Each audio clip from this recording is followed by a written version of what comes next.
চুপ থাকার অভ্যাস করেন। সবসময় কথা বলতে হবে না, মাঝে মাঝে চুপ থাকার অভ্যাস করেন। আমাদের একজন বরেণ্য ওস্তাদ তিনি বলেন যে মুতাকাল্লিম হওয়ার যে খায়েশ, এটা একটা হৃদয়ের কলবের একটা রোগ। একটা মুতাকাল্লিম হওয়ার যে খায়েশ মানুষের মধ্যে থাকে যে আমাকে সব বিষয়ে কথা বলতে হবে, এটা অন্তরের একটা রোগের নাম। তো এটা যদি একটা ইবাদত হয় তাহলে সিরাতের সুন্নতে আসতে হবে, আমরা এগ্রিত। ঠিক আছে। এখন দ্বিতীয় কথা হচ্ছে 3 নম্বর শর্তটা আরো ডেঞ্জারাস, সেটা হচ্ছে রিজিক হালাল হতে হবে। রিজিক, এই জায়গায় সবাই একটু ফিকির করেন, দেখেন একটু আপনারা রিজিকগুলোকে দেখেন যে কতজন রিজিক 100% হালাল আছে। এগুলো আমাদের কিন্তু প্র্যাকটিক্যাল কথা, আমরা কিছু খালি তাত্ত্বিক কথা বলে চলে যাবো এমন না, প্র্যাকটিক্যালি ইমপ্লিমেন্টটা বেশি জরুরি। এখন আমি খুবই স্বপ্ন দেখছি, আমরা সবাই স্বপ্ন দেখছি যে আপনাদেরকে দিয়ে হবে ইনশাআল্লাহ। কারণ এই জেনারেশন করে দেখিয়েছে, এবং তারা আমাদেরকে দেখিয়েছে কোন ভাষায় কথা বললে কাজ হয়। এতদিন তো আমরা বলে আসতাম, তো এই ভাষার কথা বললে আপনারা আমাদেরকে অনেক ট্যাগ দিতেন। ঠিক আছে, দেখেন জালেম জুলুম করলো, মাজলুম দাঁড়ায় গেল। এই তো জালেম জুলুম করলো, মাজলুম দাঁড়ায় গেল প্রতিবাদের জন্য, প্রতিবাদের ভাষায়। আপনারা আমাকে বলেন তো, জালেমের বিরুদ্ধে মাজলুম যখন দাঁড়িয়েছে তারা কি খালি হাতে দাঁড়িয়েছিল? জালেম যখন 2টা মাইক দিয়েছে, মাজলুম কি 2টা মাইক দেয় নাই? জালেমদের অনেকে যখন মাজলুমদের অনেককে শহীদ করেছে, তো জালেমদের দলেও কি কিছু মানুষ মারা যায় নাই? তো এটা কি একটা কনফ্লিক্ট হয়নি রাস্তাঘাটে? তো গণতান্ত্রিক প্রক্রিয়া এই কনফ্লিক্টটাকে আপনি জায়েজ করে নিলেন, তো গণতান্ত্রিক প্রক্রিয়া এই কনফ্লিক্টটাকে আপনি জায়েজ করে নিলেন, তো মাশাআল্লাহ। রেহাত শব্দ বলি, আপনি আমার দিকে তেড়ে আসা বিষয়টা এটা সেম বিষয়, একই বিষয়। আপনি জালেমের এগেইনস্টে দাঁড়াইছেন, মাজলুম জুলুমের শিকার হতে হতে হতে আমাদের ভাই আবু সাইদ জীবন দিল, মুক্তরা জীবন দিল, সবার একটা সিম্পেথি তৈরি হলো। এখানে আম জনতা, রিক্সা চালক, শ্রমিক, মানে ওলামায়ে কেরাম, কে বাকি ছিল? সবাই তাদের পক্ষে ছিল, তাই না? কেউ লিখেছে, কেউ বলেছে, কেউ মাঠে ছিল। তারা ছিল মাজলুম, দেয়ালে পিঠ থেকে গেছে, তখন তারা কিন্তু হাতে কিছু না কিছু তো উঠিয়েছিল, নাকি ওরাই নাই? উঠিয়ে তার একটা প্রতিবাদের ভাষা আমাদেরকে দেখিয়েছে, এইভাবে প্রতিবাদ করতে হয়। ওই প্রতিবাদটা পরে আপনারা কি এখন বলবেন যে ছাত্র জনতার মধ্যে কেউ জুলুম করেছে? ছাত্র জনতা জঙ্গি, ছাত্র জনতা সন্ত্রাসী, এই সামান্য একটা সন্ত্রাসী ছিল, ওরা জঙ্গি ছিল, হ্যাঁ ওরা উগ্রবাদী ছিল। কেন বলছেন না এখন আপনারা এই কথাগুলো? আমার প্রশ্ন হচ্ছে, এখন এই কথাগুলো আপনারা কেন বলছেন না? কারণ আপনারা বুঝতে পারছেন তারা ন্যায্য কাজটাই করেছে। যখন জালেম জুলুম করতে করতে করতে মাজলুমকে একদম দেয়ালে পিঠ ঠেকিয়ে দেয়, তখন মানুষকে হামাস হতে হয়, তখনই বিভিন্ন জিহাদি সংগঠনের অস্তিত্ব আসে, তখনই কিন্তু খোরাসান স্বাধীন হয়। তো এখন আমরা বাংলাদেশেও বুঝতে পারছি যে হ্যাঁ, তখনই কিন্তু ছাত্র ভাইরা হাতে প্রতিবাদের ভাষা উঠিয়ে নিয়েছিল। এটাকে গণতান্ত্রিক প্রক্রিয়া আপনারা জায়েজ করছেন, ঠিক আছে, এটা কোনো সমস্যা না, এটা ভালো, ওরা প্রতিবাদ করেছে, ওদেরকে আমরা কিন্তু খারাপ বলতে পারি না। কেউ বলছে খারাপ? এই একই স্লোগান যদি সিরাতের সুন্নতে আমরা বলি যে দাওয়াতের সাথে জিহাদ থাকবে, তখন তো তেরে আসবেন আমাদের দিকে, আসবেন না? আসবে। আবার লিখে নেন আমার কথাগুলো, এই একই জিনিসটাই, এই প্রতিবাদের এই ভাষাটাই যখন আপনি দাওয়াতের সাথে জিহাদ শব্দ ইউজ করবেন, আপনার দিকে তেরে আসবেই। এবং এখন যাদের পা ধরা হচ্ছে, তারা তো পুরো বিশ্বব্যাপী এটাকে মিটিয়ে ফেরার মিশন নিয়েছে। আপনারা কি মনে করছেন যে তারা আমাদের প্রতিবেশীর চাইতে আমাদের বন্ধু হয়ে যাবে? কখন? পশ্চিম কালেও না। এটা জেগে জেগে স্বপ্ন দেখছে তারা। তো আল্লাহ পাক তাদেরকে সহি সামাজ দান করেন। সবসময় আমরা সবকিছু করবো না, আমরা তো পরিবেশ পরিস্থিতি বুঝে ইনিশিয়েটিভ নিব, তাই না? এটা সিরাতের কোনো অংশকে আপনি বাদ দিতে পারেন না। তো একটা অংশকে বাদ দিয়ে দিবেন, একটা অংশকে নিবেন, দিনের কিছু অংশকে রাখবেন, কিছু অংশকে রাখবেন না। এটা তো ইসলাম বলে। যখন যেটা ইমপ্লিমেন্ট করার অবস্থা সৃষ্টি হবে তখন সেটা করতে হবে, এটাই তো ইসলাম। আর আমরা দেখলাম যে কোন ভাষায় কথা বললে দাবি আদায় করা যায়। আর একটা ভাষা আছে বাংলাদেশে দাবি আদায় করার, কিছু হইলে শাহবাগে চলে যাওয়ার। তো মাঝে মাঝে আমরাও ভাষায় একটু মস্করা করি, তোমার কিছু লাগবে, কেন কিছু লাগলে চলো শাহবাগে যাই, দাঁড়ালেই আমাদেরকে ইয়া দিবে আর কি, মানুষ বাবা দিবে, আমার দিকে জনসমর্থন তৈরি হবে।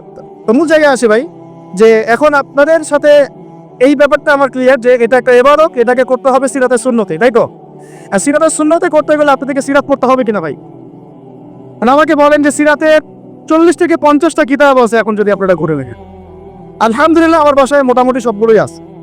এবার সিরাতের একজন গভীর ছাত্র, সিরাতের 10টা কিতাব কারা কারা পড়েছে? আপনারা কমপক্ষে 10টা। আচ্ছা 10টা বেশি বলে ফেলছি, 5টা সিরাতের বই কারা কারা পড়েছে? মাশাআল্লাহ, একটা পড়েছেন কারা কারা? একটা, অন্তত একটা কিতাবের নাম বলছি, খুব পাতলা একটা কিতাব, সিরাতে খতামুল আম্বিয়া কয়জন পড়েছে? আর রাহিকুল মাকতুম কয়জন পড়েছে? নবী রহমত কয়জন পড়েছেন? এরকম অনেক কিতাব আছে। সিরাতের বই না পড়লে ভাই তরিকা বোঝা যাবে না। তরিকা সবসময় আপনাকে সবকিছু ধরায় দিতে হবে কেন? আপনি নিজেই বুঝে নেন কোনটা তরিকা, তখন আমি বললে আপনি বুঝে ফেলবেন পথে কি। এখন আমি খুব সংক্ষেপে আপনাদেরকে বলছি যে দেখেন তরিকাটা কেমন ছিল। নবী সাল্লাল্লাহু আলাইহি ওয়াসাল্লাম, একটু মনোযোগ দেই ভাই, এটা আমার আলোচনার শেষ পার্ট, ঠিক আছে? নবী সাল্লাল্লাহু আলাইহি ওয়াসাল্লাম এমন একটা যুগে ছিলেন যে যুগটা ঠিক আমাদের মতোই, একেবারে হুবাহু না হলেও 19 যেমন উনি এমন একটা যুগে জন্ম নিয়েছিলেন যে যুগটার মধ্যে 5টা মৌলিক সমস্যা ছিল। কয়টা? এবং ওই যুগটাকে আপনারা আইয়ামে জাহিলিয়াত বলে গালি দেন, তাই তো? এবং সেকুলার রামবামরাও বলে আইয়ামে জাহিলিয়াত। কেন বলি আমরা? কারণ ওই সমাজে শিরক ছিল। কি ছিল? এবার আপনি আপনাকে বলেন এই সমাজের মধ্যে শিরক আছে কিনা? ওখানে লাত ওজ্জা হবর মানাতের ইবাদত হয়েছে, এখন তো বিভিন্ন ভাস্কর্যের পূজা হয়েছে, হয় নাই? ছবি সংস্কৃতি হয়েছে, মূর্তি সংস্কৃতি হয়েছে। এখানে একটা আমার দুঃখের কথা একটু বলেই ফেলি যে অনেকে বলেছেন যে মাদ্রাসার ছেলেদেরকে মন্দির পাহারা দিতে ইত্যাদি ইত্যাদি। আমি এটা শুধু একমত না, এটার সাথে আমি ব্যক্তিগতভাবে বলছি আর কি, আমি একমত না। কারণ বাংলাদেশে অমুসলিম প্রশাসন আছে, তাদেরকে ডিউটি দেওয়া যায়। আমি তো এটাও পক্ষপাতী না যে একজন মুসলিম অফিসার ওখানে গিয়ে মূর্তি পাহারা দিত, আর মাদ্রাসার ছেলেরা কি কারণে ওখানে গিয়ে পাহারা দিতে যাবে? এই যে একবারই বেশি দরদ দেখানো, এটা আমাদের মনে হয় ভালো হচ্ছে না। আর আমরা যত ইলিশ দেই না কেন, তারা আমাদেরকে কখনো স্বাধীনতা দিবে না। এইগুলা বাদ দেন, এগুলোর দিন শেষ। সরাসরি কথা বলতে হবে। কই, তারা তো পাকিস্তানের বাদ ছাড়তে পারে নাই, তারা তো চায়নার বাদ ছাড়তে পারে না, তারা তো অন্যান্য ইভেন নেপালেরও বাদ ছাড়তে পারে না। তাহলে এই যে তিস্তার বাঁধ আর এই বাঁধগুলো এত সহজে ছাড়ে কিভাবে? ব্যাপারটা তো এখানে ফয়সালা হবে না যে ছেড়ে দিল, বন্যা হয়ে গেল, আমরা ত্রাণ দিলাম, ফখর করলাম কে কত টাকা ত্রাণ দিয়েছে। ত্রাণ দিয়েছে ঠিক আছে, আলহামদুলিল্লাহ। আমার মূল জায়গা হচ্ছে সে যেন পানি ছাড়তে না পারে এরপর থেকে। এটা ছিল আমাদের মূল কথা। কিন্তু এই জায়গায় কি আমরা কাজ করলাম? আমরা ত্রাণ দিলাম, আলহামদুলিল্লাহ, ঠিক আছে, কিন্তু আমরা কিন্তু ওই জায়গায় গেলাম না যে এরপর থেকে যেন এই বাঁধ খোলার সাহস তারা না পায়। তো মূল জায়গায় আসে, আল্লাহ পাক আমাদেরকে আমল করার তৌফিক দান করে দেন। আচ্ছা, প্রথম সমস্যাটা ছিল আইয়ামে জাহিলিয়াতে, যে ওই যুগে শিরক ছিল, এটা ছিল মূল কথা। আইয়ামে জাহিলিয়াত কেন বলছেন? ওই যুগে কি ছিল? এখন বিশ্বাস করেন আমাদের বাংলার মাটিতে ধর্মীয় অঙ্গনে শিরক আছে, কবর পূজা, মাজার পূজা আছে না? রাজনৈতিক অঙ্গনে শিরক আছে। কি শিরক? আল্লাহর বিধান বাদ দিয়ে তাগুতি বিধানে দাসত্ব করা। অর্থনৈতিক অঙ্গনে শিরক আছে, আল্লাহর হালালকে হারাম করে ওইটাকে আবার বেশি উত্তম মনে করা। এগুলো কি ইমান ভঙ্গের কারণের মধ্যে পড়ে না? আপনারা তো জানেন। তারপরে সংস্কৃতির মধ্যে শিরক নাই, আর শিক্ষার শিরক তো আপনারা দেখতেই পাচ্ছেন। শিক্ষার মধ্যে কি কি শিরক আছে? এখন তো আপনাকে ট্রান্সজেন্ডার পড়তে হবে, টেক্সট বইয়ের মধ্যে চলে আসতেছে। কি করবেন আপনি? তো প্রত্যেকটা ডিপার্টমেন্ট, আমাদের ডিপার্টমেন্টে কয়টাই? ব্যক্তি জীবন, ধর্মীয় জীবন, পারিবারিক, অর্থনৈতিক, শিক্ষা, সংস্কৃতি, রাজনীতি, প্রত্যেকটা ডিপার্টমেন্টে শিরক আছে বাংলাদেশে। তাহলে আইয়ামে জাহিলিয়াতের ওই শিরক না হয় একটা ধর্মীয় প্রেক্ষাপটে ছিল, এটা তো পুরো একটা গ্লোবাল প্রেক্ষাপটে শিরক হয়ে যাচ্ছে। তাহলে আমরা কি এখন আইয়ামে জাহিলিয়াত থেকে এই সেন্সে মুক্ত হতে পেরেছি? দ্বিতীয় প্রবলেম ছিল রিবা। আইয়ামে জাহিলিয়াতের দ্বিতীয় প্রবলেম রিবা। এখন আপনি যে কোনো ব্যাংকের দিকে তাকান বা ব্যাংকিং সিস্টেমের দিকে তাকান, ইনক্লুডিং ওয়ার্ল্ড ব্যাংক, IMF, তারপরে আপনার ফেডারেল রিজার্ভ এবং আমাদের সেন্ট্রাল ব্যাংকগুলো। ইকোনমিক্স নিয়ে আমরা পড়েছি ভাই, না পড়ে কথা বলছি না। ইকোনমিক্স আমাদের ইউনিভার্সিটির সাবজেক্ট। একেবারে ভিতরে গোড়ায় সুদ আছে। সুদ আছে, কি আছে? সুদ আছে, গোড়ায় সুদ আছে।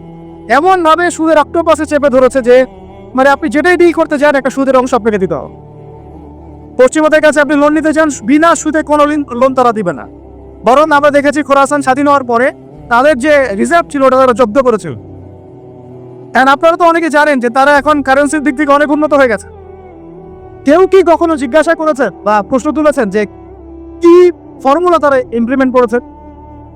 তারা কিন্তু ডাবল কারেন্সি চালা, তাদের দেশে ডাবল কারেন্সি চলে, জাকাত ভিত্তিক অর্থনীতি চলে, এবং সব দুর্নীতি তারা বন্ধ করেছে, এবং যত কালো টাকা এগুলোকে সাদা করে ফেলেছে। তো এই বিষয়গুলো কি ইসলামের মধ্যে নাই? কিন্তু এর ইমপ্লিমেন্ট বাংলাদেশে বিগত 70 বছর হয় নাই। যতবারই স্বাধীন হয়েছেন আপনারা, এই ইমপ্লিমেন্ট হয় নাই যে সুদবিহীন অর্থ ব্যবস্থা চালু করা, কেউ করতে পারে নাই। হ্যাঁ, কিছু মানুষ চেষ্টা করেছেন, স্বীকার করি, তাদেরকে আমরা শ্রদ্ধা করি, সম্মান করি, তাদের প্রচেষ্টাকে আমরা সাধুবাদ জানাই, কিন্তু যতক্ষণ পর্যন্ত শেকড় পরিবর্তন হবে না, ডালপালা ছাটিয়ে লাভ নাই। আমাদের একটা সাইকোলজিক্যাল সমস্যা হচ্ছে আমরা সবসময় ডালপালা নিয়ে আলোচনা করি। আজকে কাদিয়ানি মুভমেন্ট, কালকে অমুক, কালকে তমুক, হ্যাঁ, কালকে এই ট্রান্সজেন্ডার, তারপরে সমকামিতা ইত্যাদি একটা একটা ইস্যু নিয়ে আমরা আলোচনা শুরু করি, একদম অনলাইন কাঁপায় ফেলে। কিন্তু ডাল যদি ছেটেও ফেলেন, শেকড় যদি পচা থাকে, ওই শেকড় থেকে কি আপনি বিশুদ্ধ কোনো ফল পাবেন? তা আমরা যে দাওয়াটার কথা বলি সেটা হচ্ছে পুরো শেকড়টাকেই লা ইলাহা ইল্লাল্লাহ এইটা প্রতিষ্ঠা করা, সেটা আবার মুহাম্মদুর রাসূলুল্লাহ তরিক অনুযায়ী। এই কালিমা পূর্ণ হবে তখন সিরাতে সুন্নতে সাল্লাল্লাহু আলাইহি ওয়াসাল্লাম। তো এটা একটা বড় সমস্যা ছিল, যেখান থেকে এখন পুরো বিশ্ব বের হতে পারে নাই। তাহলে আমরা এখনো জাহিলিয়াতের এই মরণ থাবার মধ্যেই কিন্তু আছি। 3 নম্বর ছিল মাদক। বলেন, আপনারাই বলেন, এই মাদক থেকে কি আমরা বের হতে পেরেছি কিনা? আমরা তো অনেকে দেখি ইফতার করেও সিগারেট টান দেয়। তো আরো বড়, এখন এই অঞ্চলগুলোতে আপনারা তো জানেন ভালো করে আমার চেয়ে, মাদকের কি সয়লা। হ্যাঁ, অনেক বড় বড় কোটিপতি শিল্পপতি হয়েছে ইয়াবার ব্যবসা করে, আবার জাকাতও দেয়, আবার এদিকে হজও করে, উমরাও করে। তো সুদ দেখেন, সুদ, ঘুষ, দুর্নীতি ছাড়া কোন সেক্টরটা টিকে ছিল? ঘুষ ছাড়া কোথায় চাকরি হয়েছে? সুদ ছাড়া কোন ব্যাংকিং সিস্টেম চলে? তাহলে সেই হারাম অর্থনীতি থেকে আমরা তো বের হইতে পারি নাই। তাই আমি জাহিলিয়াতের মধ্যে আছি এবং মাদকের মানে ভয়াল খাবার মধ্যে আছে। ইয়াং জেনারেশনের বেসিক সমস্যাই মাদক এখন, কারণ তারা একটা সময় পর্যন্ত অনইসলামিক লাইফ লিড করে, গার্লফ্রেন্ড অ্যাফেয়ার্স, এইটা ওইটা, গান বাজনা করতে করতে হতাশ, শেষমেশ মাদক। ওখানে গিয়ে লক্ষ লক্ষ ছেলে বাংলাদেশে মাদকাসক্ত হয়ে আত্মহত্যা করেছে, হয়তো লক্ষ লক্ষ না হলেও পরিসংখ্যানটা কাছাকাছি হোক। তো এই সমস্যাটা থেকে আমরা কিন্তু বের হতে পারি নাই। আরেকটা ছিল জাহিলিয়াতের সমস্যা, নারী জাতির অবমাননা। এটা থেকে কি বের হতে পারছে জাতি? বলেন, নারী জাতির আমাদের একটু আগে এক বোনের কথা আসলো, তাহলে আমাদের বোনটা কি এখনো সেফ? একটা প্রসঙ্গ শব্দ উঠে আসছে না, গুম। এখন আসলে ব্যাপারটা এমনই হয় যে আপনি তো তখন কোনো প্রতিবাদও করতে পারবেন না, একেবারে আতর্কিত হামলার মতো হুট করে 1 মিনিটের মধ্যে উঠাই নিয়ে চলে গেল, কিছুই বলার নাই, কিছুই করার নাই। সাথেই হ্যান্ডকাফ, চোখ বেঁধে ফেলা এবং জোরে জোরে গান ছেড়ে দেয়, আর যাতে আপনার মাইন্ডটা ফ্রেশ থাকে, নাউযুবিল্লাহ, মানে আপনি যা রিল্যাক্স ফিল করেন, ভয় না পান। তো এই যে একটা ভীতিকর অবস্থা, যখন তখন যাকে তাকে উঠাই নিয়ে যাচ্ছে, তো এখান থেকে তো মেয়েরাও রেহাই পেল না, তখন। তাহলে সত্যি কি আমরা আমাদের দিনী বোনদেরকে সিকিউর করতে পেরেছি? ইভেন আমরা তো ভাইদেরকেও সিকিউর করতে পারি নাই। যেমন উস্তাদ করা ভাবে বললেন, এরপর থেকে এরকম করতে আসলে হাত ভেঙে দেওয়া হোক, এরপর থেকে এরকম গোপন অভিযান চালাতে আসলে প্রতিবাদ করা হবে ইনশাআল্লাহ। কারণ যদি একজন মানুষ অপরাধ করেই থাকে, আপনি সরাসরি মামলা দায়ের করে তার বিরুদ্ধে ব্যবস্থা নেন। এভাবে হুটহাট করে রাতের অন্ধকারে উঠাই নিয়ে চলে যাবেন, কোথায় রাখবেন কেউ জানবে না, কি খাবে না খাবে তার ঠিক ঠিকানা নাই, লাশ ধোয়া চকির মধ্যে শুয়ে থাকবে। একটা কোরআন চাইলে কোরআনও দিবেন না পড়তে, একটা কোরআন যদি চাওয়া হয় কোরআনও দিবেন না পড়তে, যখন তখন রিমান্ডে নিয়ে যাবেন। নির্যাতন তো ওটা বাদ দিলাম, কারণ আমরা বলতে চাই না, এই কারণে আমরা অনেক ভাইদের কুরবানির যে ইতিহাস শুনেছি, গল্প কারগুজারি শুনেছি, তার বিপরীতে এই বিষয়গুলো নিয়ে আমার ব্যক্তিগতভাবে কথা বলতে লজ্জা লাগে। তাদের এত বড় বড় কোরবানি আছে যে আমরা এগুলো নিয়ে কথা বলতে লজ্জা পাই।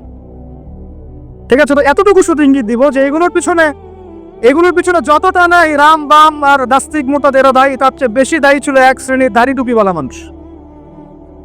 এতটুকু বললাম, আর কিছু বলতে চাই না, কারণ আমরা চাই কিছু আচার পরকালের জন্য থাক। এন্ড কথা হচ্ছে, আমরা কিন্তু আমাদের ভাই বোনদেরকে সিকিউর করতে পারছি না। আমাদের ভাইরা এখনো ওই মাদক আর নারী জাতির অবমাননার মধ্যেই থেকে গেছে। আর এখন বেহায়াপনা, এই আপনার জেনা, ব্যভিচার, পর্নোগ্রাফি, মেয়েদেরকে অনেকে বলেন জীবন্ত তো এখন দাফন করা হয় না, আমি বলি মেয়েদেরকে এখনো গর্ভে মেরে ফেলা হয়। মেয়েদের প্রতি এখনো সমাজ সেইভাবে সাম্য প্রদর্শন করছে না। অনেক আমাদের মতো মানুষ, অনেকে মেয়ে সন্তান হলে মুখটা কালো করে ফেলছেন। এগুলো তো ইসলামের শিক্ষা না। তো মেয়েদেরকে অবমাননার জায়গা থেকে বের করতে হবে। তাদের যে শান্তি আর কামিয়াবি, এটা এই সকল পশ্চিমা সভ্যতার এই দর্শনগুলোর মধ্যে নাই। তাদের শান্তি কামিয়াবি আছে শুধুমাত্র কোরআন এবং হাদিসের মধ্যে।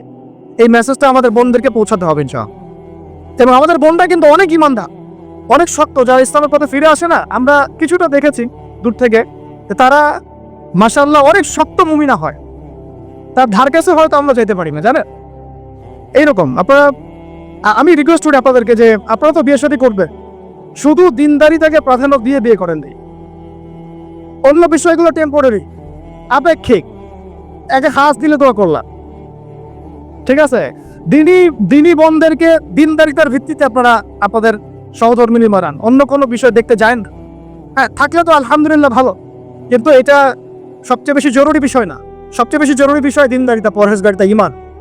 আল্লাহ পাক আপনাদেরকে সেই রকম মুমিনা নারী আপনাদের তাকদির আল্লাহ পাক নসিব করে না।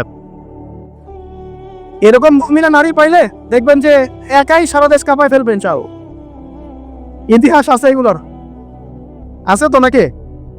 একটু প্রশংসা করলাম, যদি লাইভে দেখে বাসায় গিয়ে ভালো খাওয়া দাওয়া দিবে একে, মাঝে মাঝে তো না খেয়ে বেরোইতে হয়, ঠিক আছে। বড় মুশকিল ভাই, এখন আপনারা ঢুকে লাগে লাইফে, তারপর বুঝবেন ইনশাআল্লাহ, ঠিক আছে। আল্লাহ পাক আপনাদের সবার যেন একটা সালামাতির জিন্দগি দান করেন।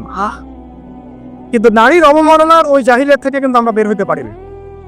আর একটা হচ্ছে, এটা আরো বাড়াত, গোত্রীয় হানাহানি ছিল প্রকট আইয়ামে জাহিলিয়ায়, ছিল না? গোত্রীয় হানাহানি একদম প্রকট আকারে ধারণ করা ছিল আইয়ামে জাহিলিয়াতে। আমাকে বলেন, এইটা এখনকার বিশ্বে বা দেশে কি বাদ হয়েছে কিনা? এখন এটা পলিটিক্যাল হানাহানিতে রূপ নেয় নাই, বৈশ্বিক হানাহানিতে রূপ নিছে না? তাহলে ওই যুগে, যে যুগে নবী সাল্লাল্লাহু আলাইহি ওয়াসাল্লামকে আল্লাহ পাক পাঠিয়েছে, সেই যুগে যে জাহিলিয়াতগুলো ছিল, এখন গ্লোবাল পার্সপেক্টিভে এই জাহিলিয়াতগুলো এখনো আছে, বরং তার চেয়ে আরো বড় মাত্রায় আছে। তখন সুদ ছিল একটা নির্দিষ্ট জায়গায়, এখন ওয়ার্ল্ড ওয়াইড। তখন আপনার জেনা ছিল একটা নির্দিষ্ট জায়গায়, নির্দিষ্ট পরিসরে, এখন পর্নোগ্রাফি দিয়ে একেবারে ফোনে ফোনে। এই ফোনের ওজন কম, কিন্তু কিয়ামতের মাঠে এর ওজন বোঝানো খুব কঠিন হবে। এই ফোনের ওজনটা কম, কিন্তু কিয়ামতের মাঠে এই ফোনের গুনাহের জবাব দেওয়ার যে বিচার, এটা অনেক কঠিন হবে। আল্লাহ পাক আমাদেরকে তাকওয়া অবলম্বন করার তৌফিক দান করেন। বিনা প্রয়োজনে ইউজ করবেন না, আপনার যতটুকু প্রয়োজন এতটুকু। এখন এই জাহেলিয়াতের সমাজে আল্লাহ পাক এমন একজন মহামানবকে পাঠালেন, একটু কনসেন্ট্রেট করেন, এমন একজন মহামানবকে আল্লাহ পাক এই জাহেলিয়াতের সমাজে পাঠালেন, আইয়ামে জাহেলিয়াতে, মানে আবু জেহেলের যুগে, যিনি মাত্র 23 বছরের ব্যবধানে, কত বছর? মাত্র 23টা বছর দিন রাত অক্লান্ত পরিশ্রম করে ওই জাহেলিয়াতে পূর্ণ সমাজটাকে একেবারে পুরা ইউটার্ন করে একটা আলোকিত সমাজে প্রতিষ্ঠা করে দিয়ে চলে গেলেন। সুবহানাল্লাহ। কত বছর? তিনি কি প্রথমে একা ছিলেন না দুইজন ছিলেন বলেন? আল্লাহ আছেন তার সাথে, ওহী আসছে, এবং তিনি কিন্তু একজন দিয়ে দাওয়াত শুরু করেছেন। তিনি মানে হেরা গুহায় কি করতেন? নবী সাল্লাল্লাহু আলাইহি ওয়াসাল্লাম হেরা গুহায় চিন্তা করতেন কিভাবে এই জাহিলিয়াতে পূর্ণ সমাজটাকে পরিবর্তন করা যায়। আল্লাহকে ডাকতেন, আল্লাহ পথ দেখাও, কারণ তিনি তো নবী, আগে থেকেই নবী। তখন আল্লাহ রাব্বুল আলামিন তার কাছে ওহী করলেন। প্রথম ওহীটাই কি আপনারা বলেন? সূরা আলাকের প্রথম 5টা আয়াত, তাই না? এখানে প্রথম শব্দটা কি? পড়ুন। এই যে পড়তে বলা হয়েছে, আপনাদেরকে পড়তে হবে। ফ্যান্টাসি দিয়ে, গরম গরম বক্তব্য দিয়ে, শুধুমাত্র স্লোগান দিয়ে কিন্তু দিন কায়েম হবে না ভাই। আমি আবার বলছি, গভীর এলেম অর্জন করতে হবে ইনশাআল্লাহ। প্রথম কথা ইকরা, আপনি পড়ুন। এখানে ইকরা বলার কারণ কি? তখন তো শিরক ছিল। আল্লাহ পাক বলতে পারতেন তুমি শিরক করো না, মূর্তি পূজা করো না, হ্যাঁ, সমাজে নারী মেয়েদেরকে জীবন্ত কবর দেওয়া হচ্ছে, বন্ধ করতে বলো। কোনো কথা আল্লাহ পাক আগে বলেন নাই, বলেছেন ইকরা বিসমি রাব্বিকাল্লাযী খালাক, পড়ুন আপনার সেই রবের নামে যিনি আপনাকে সৃষ্টি করেছেন। তার মানে যে জ্ঞান আপনাকে আল্লাহর দিকে নিয়ে যায় সেটাই জ্ঞান, আর যেটা আল্লাহ থেকে দূরে সরায় সেটা কি? তাহলে জাহালাত, জাহিলিয়া। এখনকার শিক্ষা ব্যবস্থাকে আল্লাহর দিকে নিয়ে যাচ্ছে আমাদেরকে, তাহলে এটা কি হচ্ছে? তাহলে জ্ঞান না জাহিলিয়াত? সহজ কথা, সিরাতের আলোকে খালাকানি হুসাইন মিন আলাক, যিনি মানুষকে আলাক দিয়ে সৃষ্টি করেছেন। ইকরা ওয়া রাব্বুকাল আকরাম আল্লাযী আল্লামা বিল কলম। দেখেন আমাদেরকে আল্লাহ পাক জ্ঞান শিক্ষা দিয়েছেন কলম দিয়ে।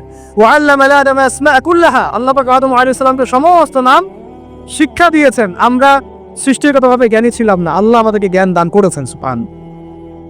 এবং সেই জ্ঞানের বদৌলতেই আমাদের পিতাকে আল্লাহ পাক সিজদা করিয়েছেন আপনার ফেরেশতাদেরকে দিয়ে, সুবহানাল্লাহ। আমরা তার সন্তান। আমাদের আব্বাজানকে, মানে আদম আলাইহিস সালামকে আল্লাহ পাক বলেছেন খলিফা। আল্লাহ পাক বলেন নাই যে আমি পৃথিবীতে ইন্নী জাইলুন ফিল আরদি খলিফা, এটা আল্লাহ পাক বলেছেন। আল্লাহ পাক এটা বলেন নাই আমি পৃথিবীতে মানুষ পাঠাতে চাই, পৃথিবীতে আমি নতুন কোনো প্রাণী বা মাখলুক পাঠাতে চাই, এমনটা আল্লাহ পাক বলেন না। আল্লাহ বলছেন আমাদের পিতাকে খলিফা। খলিফা মানে যিনি জমিনে আল্লাহর বিধান প্রতিষ্ঠা করেন। ঠিক যেমন দাউদ আলাইহিস সালামকে আল্লাহ পাক বলেছেন, ইয়া দাউদ ইন্না জাআলনাকা খলিফাতান ফিল আরদ ফাহকুম বাইনান নাসি বিল হক ওয়া লা তাত্তাবি'ল হাওয়া ইউদিল্লাকা আন সাবিলিল্লাহ। হে দাউদ, আমি তোমাকে পৃথিবীতে আমার খলিফা করেছি, তোমার কাজ পৃথিবীতে ইনসাফ প্রতিষ্ঠা করা, হক প্রতিষ্ঠা করা। হকের মানদণ্ড কি? আল্লাহ পাকের ওহী। আল্লাহর ওহী দিয়ে তুমি মানুষের মাঝে বিচার ফয়সালা করবা, এটাই হলো হক প্রতিষ্ঠা করা। যদি না করো, প্রবৃত্তির ধারণা অনুসরণ করো, মানে মানব রচিত বিধান অনুসরণ করো, তাহলে ইউদিল্লাকা আন সাবিলিল্লাহ, আল্লাহর রাস্তা থেকে এটা তোমাকে সরাই নিয়ে যাও। বলেন, আমরা এখন খলিফা শব্দটাই ভুলে গেছি, আর খলিফা থেকে যে খিলাফা আসছে এই শব্দ বলতেও ভয় পাচ্ছে। বাংলাদেশের ইয়াং জেনারেশন এখন যারা মানে ইসলাম প্র্যাকটিস করছে, তাদের অনেকেও নামাজ, রোজা, হজ, জাকাত এই শব্দগুলোকে যেভাবে রিসিভ করেন, শরিয়া, ইমান, খিলাফা রিসিভ করতে পারেন না। কারণ এর ব্যর্থতার দায় আমাকে নিজের উপর নিতে হবে। কারণ আমি হয়তো বিগত 5 বছরে তাকে এই শব্দগুলো শোনাতে পারি নাই। বিগত 5 বছরে সব লেকচারগুলো ঘাটেন আপনারা, সব ওয়াজ মাহফিলের দেখেন কয়টা লেকচারে, কয়টা ওয়াজে এই কথাগুলো, সামগ্রিক দাওয়ার কথাগুলো আছে। তাহলে মানুষ জানবে কি? তো নবী সাল্লাল্লাহু আলাইহি ওয়াসাল্লামের কাছে প্রথম ওহী আসছে পড়াশোনা কেন্দ্রিক। ভাই, আমাদেরকে পড়াশোনা করতে হবে। আর এই পড়াশোনার জন্য এই মেলা, বই, যে আয়োজনগুলো হচ্ছে, এগুলো কিন্তু আমাদের পড়াশোনার জন্যই। আসলাম, বই কিনলাম, চলে গেলাম, এটা না। আপনাকে একটা সিলেবাস মেনটেন করে পড়তে হবে। একটা সিলেবাস মেনটেন করে পড়াশোনা করতে হবে। তাও একা একা না, ওস্তাদের সহবতে। এটা অনেক ইম্পর্টেন্ট পয়েন্ট। মাথার উপরে মুরব্বি রাখা, বড় বড় ওলামায়ে কেরাম রাখা, নিজেকে মুরব্বি না ভাবা। বহু তুল্লাব এবং বহু আলেম পর্যন্ত নিজেকে শুধু মুরব্বি ভাবার কারণে আর তাদের মাথার উপর থেকে মুরব্বিকে সরিয়ে দেওয়ার কারণে মুহূর্তের মধ্যেই পথভ্রষ্ট হয়ে গেছে। ইভেন তাগুতের দালালিও করে ফেলছে। এমন অনেক ঘটনা আছে, নাজির আছে, আপনারা দেখতে পারবেন। তো আমাদেরকেও এরকম উস্তাজ, ওলামায়ে কেরাম, বরেণ্য মুরব্বিদের সোহবত এটা জরুরি। সোহবত না আসলে তাজকিয়া আসবে না, আর তাজকিয়া না আসলে আপনার আমার দ্বারা কোনো দাওয়াতও সম্ভব না, ওই জিহাদও সম্ভব। বিশ্ব দূষিত কলব দিয়ে আল্লাহ দিন জ্ঞান সম্ভব। আমার কলবটা মুনাওয়ার হতে হবে, নূর লাগবে। নূর অর্জন করতে হলে আমার পড়াশোনা, আমলের পাশাপাশি এরকম মুহাক্কিক আলেমদের সহবতও লাগবে। এমনি এই জায়গায় আপনি নিজেকে সাম্প্রদায়িক করে ফেলবেন না যে আমি শুধু একজনকে আমি মানে আমার মাথার উপরে রাখছি, বাকি আর কাউকে আমি চিনি না। এরকম চিন্তা মনে হয় করা ঠিক হবে। বরং বরেণ্য ওলামায়ে কেরামদের সবার কাছ থেকে আপনি নূর হাসিল করবেন। ঠিক আছে? অনেক সময় দেখা যায় আমাদের বড়দের মধ্যে কোনো কোনো বিষয়ে মতপার্থক্য হতে পারে। এই জায়গায় আপনার আমার কাজ কি? এই জায়গায় আপনার আমার কাজ তালেবে ইলম হিসেবে একদম চুপ থাকা। কি থাকা? একদম চুপ থাকবে না, কথা বলবেন না। ওইটা তারা বুঝবে। এই জায়গায় ফেসবুকটা যে ক্ষতি করেছে বাংলাদেশে, অন্য কোনো প্ল্যাটফর্ম সেটা করে না। এটা কিন্তু একটা ক্ষতিকর দিক। এটা ভালো দিক যেমন আছে, এটা ক্ষতিকর দিক। কথা সব জায়গায় বলা যাবে না, আমাদের সবাইকে কথা বলা যাবে। তো মাথার উপর মুরব্বি রাখা, উলামায়ে কেরামের সহবতে থাকা এবং ইলম অনুযায়ী আমল করা, আল্লাহ পাক আমাদেরকে বোঝার তৌফিক দান করেন। এবার নবী সাল্লাল্লাহু আলাইহি ওয়াসাল্লামের কাছে যখন এই ওহীটা আসলো, আপনারা তো জানেন তিনি বাসায় গিয়েছেন, নিজের জীবনের আশঙ্কা করেছেন। ওয়ারাকা বিন নাফিল কি বলেছিলেন? ওয়ারাকা বিন নাফিল বলেছিলেন যে তোমার কাছে যিনি এসেছেন সে হচ্ছে নামুস, মানে জিবরাইল আলাইহিস সালাম।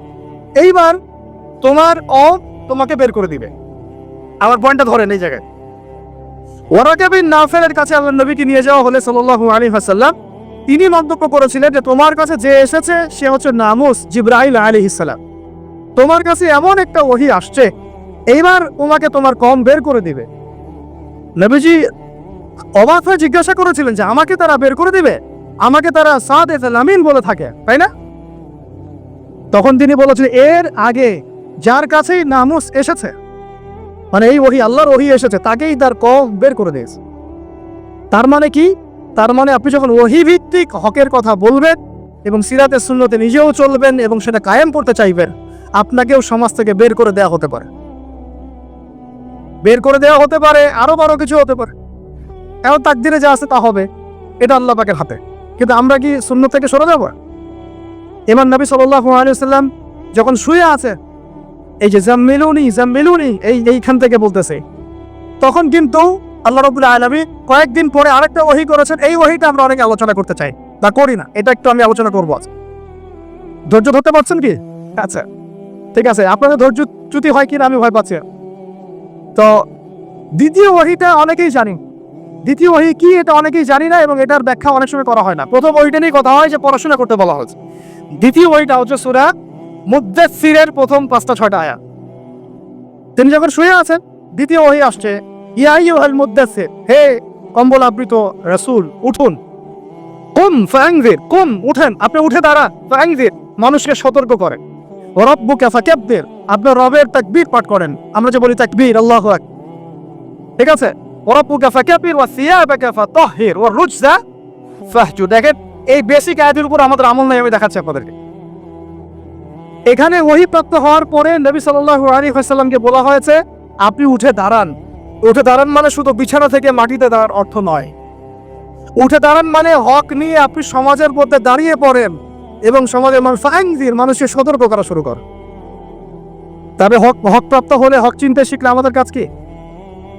দাঁড়িয়ে যাওয়া, হক নিয়ে দাঁড়িয়ে যাওয়া, মানুষকে সতর্ক করা, দাওয়াতের কাজ করতে থাকা এবং রবের তাকবীর পাঠ করুন।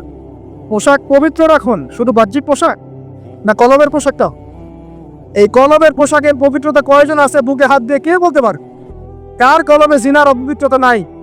কার কলবে এই হিংসার অপবিত্রতা নাই? বিপদের অপবিত্রতা নাই? তহমতের অপবিত্রতা নাই? মানুষের সম্মান হানির অপবিত্রতা নাই? ইভেন আমরা যারা অনেক সময় দিনের রিপ্রেজেন্টেটিভ হয়ে আছি তাদেরও কলব দূষিত হয়ে আছে অনেক সময়। থাকা স্বাভাবিক, কারণ আপনি তো আমরা তো ওই বরেণ্য ওলামা ইকরামদের সোহবতে কম যাচ্ছে। নিজেকে মুফতি মনে করছি, আমি নিজেকে মানে আমির মনে করা শুরু করছি, তখন তো সমস্যা। তো আরেকটা কথা এখানে আছে যে ওয়ার রুজজা ফাহজুর, যত অনর্থক কথা আর কাজ আছে এটাকে আপনি এড়িয়ে চল। বলেন তো এটা আমরা আমল করতে পারছি? অনর্থক কথার কাজ আমরা এড়িয়ে চলতে পারি? আমরা সবাই অলমোস্ট এভরিবডি আমাদের জীবনের বেশিরভাগ সময় নষ্ট করতেছে অনর্থক কথার কাজ। ওই সময়টুকু পড়লেও কাজ হতো, তেলাওয়াত করলে কাজ হতো, ওস্তাদের বয়ান শুনলে কাজ হতো ইত্যাদি। এখন এই ওহীগুলো আসার পরে আমাদের নবী সাল্লাল্লাহু আলাইহি ওয়াসাল্লাম আর বসে থাকলেন না দাঁড়িয়ে গেলেন? এই যে তিনি দাঁড়িয়ে গেলেন একদম 23 বছর, মানে অনবরত দিন রাত। এটাকে আপনি 2 ভাগে ভাগ করে ফেলতে পারেন, একটা মাক্কি যুগ, একটা মাদানী। মাক্কি যুগ কত বছর ছিল? 13 বছর। মাদানী অ্যাপ্রক্সিমেটলি 10 বছর। এই মাক্কি যুগটাকে আপনি আবার 2-3টা ভাগে ভাগ করতে পারেন। একটা ভাগ হচ্ছে প্রথম 3 বছর নবী সাল্লাল্লাহু আলাইহি ওয়াসাল্লাম গোপনে গোপনে দাওয়াত দিয়েছেন। কত বছর? আমাদের সমাজে কিন্তু ওই প্রেক্ষাপটটা এখন আর নাই, কারণ দাওয়াতটা প্রচার হয়ে গেছে মাশা। প্রথম 3 বছর তিনি কিন্তু ইন্ডিভিজুয়ালি দাওয়াত দিয়েছেন। আবু বকর সিদ্দিক দাওয়াত কবুল করেছেন, খাদিজা রাদিয়াল্লাহু আনহা, আলী ইবনে আবি তালেব, যায়েদ ইবনে হারেসা, আব্দুল্লাহ বিন মাসউদ, তারপর বেলাল ইবনে রাবাহ, তারপরে বলে উসমান বিন আফফান, তালহা রাদিয়াল্লাহু আনহু, জুবাইর ইবনে ওয়াব। এই যে বরেণ্য সাহাবায়ে যারা বদর, উহুদ, খন্দক কাঁপিয়ে দিয়েছেন পরে, তারা ইসলাম কবুল করেছেন কখন? এই প্রথম 3-4 বছর। তাহলে আমাদেরকে কিন্তু মানুষ তৈরি করতে হবে। সিরাতের শিক্ষা কি? মানুষ তৈরি করতে হবে। এবং এই দাওয়াতটা কি মুসলিম সমাজে হচ্ছিল না অমুসলিম সমাজে হচ্ছিল? বলে তাহলে আমরা কিন্তু ইসলামের কথা বলছি, অমুসলিম সমাজে আমরা দাওয়াত দিচ্ছি কতটুকু এটা ভাবতে হবে না? অমুসলিম থেকে কি আমরা ঠিক মতো দাওয়াত দিচ্ছি? এই যে আপনাদের পার্বত্য অঞ্চলে পুরো জায়গাটা কিন্তু অমুসলিম অধ্যুষিত, আমাদেরকে ওদেরকে দাওয়াত দিতে হবে, ওদেরকে দাওয়াত দিতে হবে। কে জানে তাদের মধ্য থেকে আনসারী সাহাবীর মতো সাহাবীরা হতে পারে, কে জানে তাদের মধ্য থেকে ওমর ইবনে খাত্তাব হতে পারে, আমার যারা যা খেদমত হচ্ছিল তার দ্বারা সেটা হতে পারে। তাই দাওয়াতটা সাম্প্রদায়িক করবো না, দাওয়াতটা আমরা সবার মাঝখানে ছড়াবো ইনশাআল্লাহ। এটা কিন্তু সিরাতের শিক্ষা। তার মানে মুসলিম অমুসলিম সবাইকে দাওয়াত দিব ইনশাআল্লাহ। আল্লাহ পাক তৌফিক দান করেন, যোগ্যতা দান করেন। আমি এই দাওয়াত চলতে লাগলো প্রথম 3 বছর। 4র্থ বছর থেকে প্রকাশ্যে দাওয়াত শুরু হলো, যখন ওমর, হামজা এরকম কিছু সাহাবী আস্তে আস্তে ইসলাম কবুল করতে লাগলেন। মানে তখন মিছিল শুরু হচ্ছে, মিছিল। ওমর রাদিয়াল্লাহু আনহুর কথা একদম মানে স্পষ্ট যে ইয়া রাসূলুল্লাহ সাল্লাল্লাহু আলাইহি ওয়াসাল্লাম, আলাসনা আলাল হক, আমরা কি হকের উপরে নাই? আলাইসু আলাল বাতিল, তারা কি বাতিলের উপরে নাই? তাহলে আমরা কেন এখন ঘরের ভিতরে নামাজ পড়বো? চলেন আমরা কাবা ঘরে গিয়ে নামাজ পড়বো। ব্যাস মিছিল করতে করতে কাবা ঘরে যাওয়া হলো, নামাজ পড়া হলো। সুবহানাল্লাহ। ওই উপর থেকে আপনারা হজমরা যারা করেছেন হয়তো দেখছেন আবু জাহেলের বাড়ি বলে একটা জায়গা কি, তাই না? ওই টয়লেট ব্লনেকটা আসলে কতটুকু সই আমি জানি না। ওইখানে পিছনে কিছু পাহাড় আছে, পাহাড়গুলোর উপরে উঠে তখন ওই মশাইটা দেখছিল। আর আবু জাহেল ওই মিছিলে আক্রমণ করার চেষ্টা করেছে, কিন্তু উতবা বিন রাবিয়া আসিয়া বলেছিল ভুলেও এই মিছিলে আক্রমণ করিল না। ওখানে দেখো 2 জন বীর সেনা আছে, ওই যে হামজা, ওই যে ওমর, গেলে একই পিছিয়ে ফেলাই দিব। তো এখন আমরা চাই আমাদের ভাইদের মধ্যে হামজা আর ওমর উঠে আসুক, তখন আরো প্রকাশ্যে কথা হবে। ইচ্ছা এটা একটা মানে স্ট্র্যাটেজি আর কি। যখন আপনার কাছে মানে শক্তিশালী কিছু মানুষ থাকবে তখন কিন্তু দাওয়াতটাও আরো বড় পরিসরে হয়, এটা স্বাভাবিক।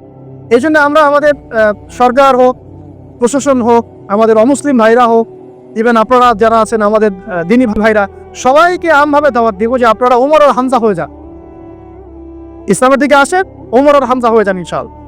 আপনারা আমাদেরকে প্রোটেক্ট করবেন। দেখেন আল্লাহ নবী সাল্লাল্লাহু আলাইহি ওয়াসাল্লামকে, আমি প্রোটেক্টের কথা বলছি বাহ্যিক অর্থে, প্রোটেকশন তো আল্লাহ পাক দেন। মানে তারা কারা ডান হাত বাম হাত হয়েছিল, কারা ঢাল হয়েছিল, সাহাবীরা না? তো সেই সাহাবী হতে হবে আপনাদের। আমাদের ওস্তাদ বলেন, অন্যান্য অনেক ওস্তাদ অনেক কথা বলছেন, অনেক কাজ করছেন, আর আমাকে বলেন তাদের অবর্তমানে তাদের জায়গা দখল আপনি করতে পারবেন কিনা, ওই যোগ্যতাটাকে আমরা অর্জন করছি কিনা, এটা আমাদেরকে ভাবতে হবে। আমাদেরকে অনেক ক্রিয়েটিভ চিন্তা করতে হবে যে আমাদের ওস্তাদরা যে কাজগুলো করছেন তাদের অবর্তমানে আমরা সেই লেগেসি বজায় রাখতে পারবো কি পারবো না, আদৌ সেই জেনারেশন তৈরি হচ্ছে কিনা, গ্যাপ হয়ে যাচ্ছে কিনা আবার কোনো, এবং তারা যেভাবে দিনের জন্য কাজ করছেন তাদের জান মান ইজ্জত পরিবার এগুলো দেখভাল করার দায়িত্ব আমাদের আছে কি নাই বলেন? এটাই ভাই, আমি নিজের কথা বলি যে আমাদের কাছে একসময় বাজার করার টাকাও ছিল না, এমন একটা সময় গিয়েছে, এবং কাউকে আমরা বলতেও পারছিলাম না যে আমাদের টাকার দরকার। কিছু ভাই কিছু অর্থ সহায়তা করেছিলেন ওই বিপদগ্রস্ত মুহূর্তগুলোতে, তো সেটা আবার মাঝখান থেকে থার্ড পার্টি মেরে খেয়ে ফেলছে। তো এখন আমি একটা কথা বলি, আমরা দাওয়াতের কাজ করব, আমরা শরিয়ার প্রতিষ্ঠার চেষ্টা করব, ঠিক আছে, ওলামা ইকরামরা করবেন, আপনাদের ঊর্ধ্বতন নেতা যারা তারা করবেন, কিন্তু তাদের জান, তাদের মাল, তাদের পরিবার, তাদের আহাল, তাদের ভরণ পোষণ, এই বিষয়গুলো দেখার দায়িত্ব কি আমাদের নাই আদৌ? আমরা কি হামজা, ওমর, আবু বকর হতে পারছি কিনা, এটা আমাদেরকে মাথা রাখতে হবে। এটা আমরা যেন হই, আল্লাহ পাক তৌফিক দান করেন। এবার এই সাহাবীদেরকে নিয়ে নবী সাল্লাল্লাহু আলাইহি ওয়াসাল্লাম দাওয়াত আরো বেগবান করলেন। এবার দাওয়াত যত বেগবান হলো, আবু জেহেল, আবু লাহাবদের নির্যাতন তত বাড়তে লাগলো। ঠিক তো কথা? অনেক সাহাবী চোখের সামনে শহীদ হলেন, নবী সাল্লাল্লাহু আলাইহি ওয়াসাল্লাম তখন কিছু বললেন না, মানে অস্ত্র হাতে নিলেন, কিছু বললেন না, অর্থ বোঝাচ্ছি যে তিনি অস্ত্র হাতে নিলেন না, মক্কার কথা বলছে। তিনি বললেন সবর করতে। অনেক সাহাবী বললেন যে ইয়া রাসূলুল্লাহ, সবর করতে করতে আমরা তো মানে অতিষ্ঠ হয়ে যাচ্ছি, আপনি আল্লাহর কাছে বদদুয়া করেন আল্লাহ যেন তাদেরকে ধ্বংস করে দেন। নবীজি বললেন না, এক সময় আসবে যে পুরা হীরা নগরী, পারস্য, রোমক এগুলো সব আমরা জয় করবো, ওয়ালাকিন লাকুম তাস্তা'জিলুন, কিন্তু তোমরা কিন্তু তাড়াহুড়া করছো। সবর করলেন। আবু জাহেল সুমাইয়া রাদিয়াল্লাহু আনহাকে কি বর্ষা নিক্ষেপ করে হত্যা করে নাই? ইয়াসির রাদিয়াল্লাহু আনহুকে হত্যা করে নাই? এরকম অনেক বেলাল রাদিয়াল্লাহু আনহুকে একদম উত্তপ্ত বালুতে পিটানো হয় নাই? অনেক ঘটনা করেছে। তখন কিন্তু আমরা ওই অ্যাপ্রোচ নিতে পারি নাই, বা ওই আদেশটা আমাদের আল্লাহর পক্ষ থেকে আসে নাই যে আমরা ওদের সাথে ওই ভাষায় কথা বলবো যে ভাষা ওরা কথা বলছে। তখন ভাষাটা ছিল ধৈর্যের। এমনকি নবী সাল্লাল্লাহু আলাইহি ওয়াসাল্লাম বললেন, তোমরা এখন আবিসিনিয়াতে চলে যাও। আবিসিনিয়াতে একজন কি আছে? একজন খ্রিস্টান শাসক আছে, যার রাজ্যে কেউ জুলুমের শিকার হয় না। সুবহানাল্লাহ। দেখেন, একজন খ্রিস্টান শাসক সম্পর্কে নবী সাল্লাল্লাহু আলাইহি ওয়াসাল্লাম মন্তব্য করলেন, তার রাজ্যে কেউ জুলুমের শিকার হয় না। এখন পুরো মুসলিম বিশ্বের মুসলিম শাসকদেরকে খুঁজে পাওয়া দুষ্কর যাদের রাজ্যে কেউ জুলুমের শিকার হয়। ওখানে মুসলিমরা গিয়ে থাকতে লাগলেন দীর্ঘ সময়। তারপরে দেখেন আমাদের নবী সাল্লাল্লাহু আলাইহি ওয়াসাল্লাম দাওয়াতের কাজ বেগবান করলেন। এবার 3 বছর বয়কটের জীবনযাপন। সিরাত পড়েছেন না আপনারা? 3 বছর বয়কট মানে কি? ওই এক প্রকার কারাগার, এটা উন্মুক্ত কারাগার আছে। শিয়ারে আবু তালেব বলে, শিয়ারে আবু তালেব মানে ওখানে না আছে খাবার, না পানি, গাছের ছাল পাতা খেয়ে সাহাবীরা 3 বছর থেকেছে। সুবহানাল্লাহ, চিন্তা করা যায়? 3টা বছর। তখন দেখেন কিছু অমুসলিম মানুষ আমাদেরকে হেল্প করেছেন, যেমন আবু তালেব, তিনি কিন্তু তখন মুসলিম হন নাই, কিন্তু হেল্প করেছেন আমাদের। এত হেল্প করেছেন যেটা হয়তো আপনি কেউ করতে পারেন ইসলামকে। চাচা আবু তালেব মুসলিম না হয়ে ইসলামকে যে পরিমাণ হেল্প করেছেন, সহযোগিতা করেছেন, নিরাপত্তার চেষ্টা করেছেন, ওটা কিন্তু আমরাও করতে পারি না শেষ পর্যন্ত। তারপরেও তিনি জান্নাতে যেতে পারছেন না। সুবহানাল্লাহ। কেন বলেন? শুধুমাত্র শেষ পর্যন্ত কালিমা না পড়া কেন? তাহলে আমরা কি একটু কৃতজ্ঞ হব না যে আল্লাহ পাক আমাদেরকে মুসলিম পরিবারে আমাদেরকে জিজ্ঞাসা না করেই জন্ম দিয়েছেন? একটু ভাবতে হবে এগুলো ভাই। আত্মসমালোচনা খুব জরুরি জিনিস। যখন এগুলো আপনার ভিতরে চলে আসবে, কাজের কথা আপনাকে বলতে হবে না, আপনি নিজেই ছুটবেন ইনশাআল্লাহ। তো দেখুন, চাচা আবু তালেবের মতো অনেক মানুষ আমাদের দরকার, এটা কিন্তু ইঙ্গিত এসেছে লেকচারের মধ্যে, এর আগে ওস্তাদ বলেছেন। তো আমাদেরকে এ ধরনের মানুষদেরকে দাওয়াত দিতে হবে। কে জানে যে ভিতরে অনেক আবু তালেব অলরেডি আছে, আমাদেরকে হেল্প করতে চায়, থাকতে পারে না? দাওয়াত বেগমান করতে হবে, সর্বমহলে দাওয়াত। আল্লাহ পাক বোঝার তৌফিক দান করেন। তো তারপরে আবু তালেব তিনি ইন্তেকাল করলেন। তার স্ত্রী, প্রিয়তম স্ত্রী খাদিজা রাদিয়াল্লাহু আনহা, যিনি একদম তার সমস্ত জানমাল উৎসর্গ করেছেন ইসলামের জন্য, তিনিও চলে গেলেন। আমাদের নবীজি একা হয়ে পড়লেন। তখন এইটাকে, এই বছরটাকে কি বলে সিরাতের ভাষায়? আমর হুজন। কি বলে? আমর হুজন, কষ্টের বছর। এই কষ্টের বছরের পরে আল্লাহ পাক তাকে মেরাজ ঘটিয়েছে। সুবহান। কারণ এই যে যখন আপনি আল্লাহর হয়ে যাবেন না, আপনার যদি কোনো কারণে মন খারাপও হয়, আল্লাহ আপনার মন ভালো করে দিবেন। দেখবেন যে কোনো একটা ব্যবহারে বা কিছুতে আপনার মন খারাপ হয়েছে, আল্লাহ আপনাকে এমন একটা সম্মান মর্যাদা দিয়ে দিবেন যে আপনার মন ভালো হয়ে গেছে। আল্লাহ আপনার হয়ে যাবে ইনশাআল্লাহ। মানে ঘুমের মধ্যেও আল্লাহ আপনাকে হেল্প করবেন ইনশাআল্লাহ। তো আমরা সবাই আল্লাহর হয়ে যাওয়ার চেষ্টা করি। আমিন আমিন। এরপরে যেটা হলো, নবী সাল্লাল্লাহু আলাইহি ওয়াসাল্লাম তায়েফে গেলেন। কোথায়? এই তায়েফের ঘটনা আমি নিজে গিয়েছি ভাই। ওই প্রত্যেকটা জায়গায় আমরা ভিজিট করেছি যেখানে নবী সাল্লাল্লাহু আলাইহি ওয়াসাল্লামকে আঘাত করা হয়েছে। সুবহানাল্লাহ, ওখানে গেলে আপনি চোখের পানি ধরে রাখতে পারবেন না। যেই আঙ্গুর বাগানে বসে তিনি আঙ্গুর খেয়েছেন, মাজলুমের সেই দুর্বলের দোয়া করেছেন, ওই বাগান এখনো আছে, ওই রাস্তা এখনো আছে। ওখানে তিনজন বড় বড় গোত্র নেতা ছিল, আব্দে ইয়ালাইল, আব্দে মাসউদ আর হাবিব বিন আমর, তিনজন বড় বড় ভাই ছিল। তারা তো ইসলাম কবুল করেই নাই, বরং নবী সাল্লাল্লাহু আলাইহি ওয়াসাল্লামকে ছোকরাদেরকে লেলিয়ে দিয়ে রক্তাক্ত করে তার রক্ত দিয়ে তার জুতা আটকে গিয়েছিল। সুবহানাল্লাহি ওয়া বিহামদিহি। এমন ভাবে তারা রক্তাক্ত করেছিল যে পুরা মাথা ফেটে রক্ত বের হয়ে জুতাটা আটকে গেছে রক্ত দিয়ে। ভাবা যায়? তায়েফে যদি কখনো যান আপনারা নিচেরা বুঝতে পারবে, এটা পুরো পাহাড়ি এলাকা এবং আমাদের এই পাহাড়গুলোর মতো না। এই পাহাড়ের নিচ থেকে উপরটা হচ্ছে 40 কিলোমিটার। এই জায়গাটা নবীজি গিয়েছেন জুন জুলাই মাসে, প্রচন্ড গরমের মধ্যে, পায়ে হেঁটে। শুধু আমি তো গাড়িতে আসছি, উনি পায়ে হেঁটে গিয়েছেন একজনকে সাথে নিয়ে, যায়েদ ইবনে হারেসা রাদিয়াল্লাহু আনহু। কি উদ্দেশ্যে? শুধু আল্লাহর সন্তুষ্টির জন্য, তাদেরকে দাওয়াত দেওয়ার জন্য। কারণ দাওয়াতটা কবুল করেই নাই, রক্তাক্ত করে পাঠিয়ে দিয়েছে। তাহলে আমরা দাওয়াতের খুব ইনস্ট্যান্ট ফলাফল কেন চাই ভাই? আমরা কেন এত তড়িৎ গতিতে ফলাফল আশা করি? সবর করতে হয়, এখানে অনেক সংগ্রাম আছে, ত্যাগের ব্যাপার আছে, তারপরে ফলাফল আসবে। কথা ঠিক না ভুল? এটা আপনাকে সিরাত থেকে বোঝাচ্ছি আমি। এই সময় কিন্তু কোনো সাহাবী চিন্তা করেন নাই যে এই 2 বছর পরে আমরা আবার মদিনায় পাবো। এবার নবী সাল্লাল্লাহু আলাইহি ওয়াসাল্লাম মক্কায় ফিরে আসছেন। নাখলা উপত্যকায় তিনি দাঁড়িয়ে কোরআন তেলাওয়াত করছেন। আর এই কোরআন তেলাওয়াত শুনলে একদল মানুষ ইসলাম কবুল করলো না, জিনদের শুনে ইসলাম কবুল করে ফেললো। সুবহানাল্লাহ। দেখেন আল্লাহ রাব্বুল আলামিনের কি আসলে নকশাটা কেমন। আল্লাহু আকবার। এই জিনরা আবার তাদের সম্প্রদায়ে গিয়ে ইসলাম প্রচার করলো।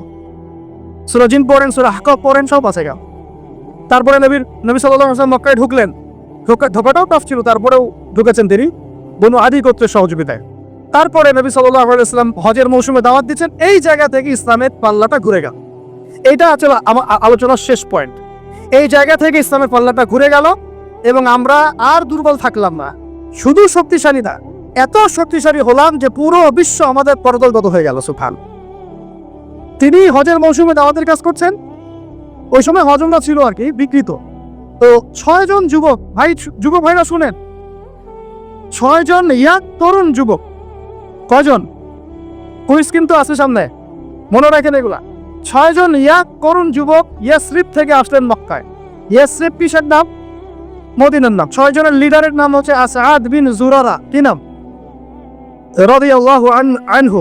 তিনি আসলেন, নবী সাল্লাল্লাহু আলাইহি ওয়াসাল্লাম তাদেরকে দাওয়াত দিলেন, কোরআন শোনালেন।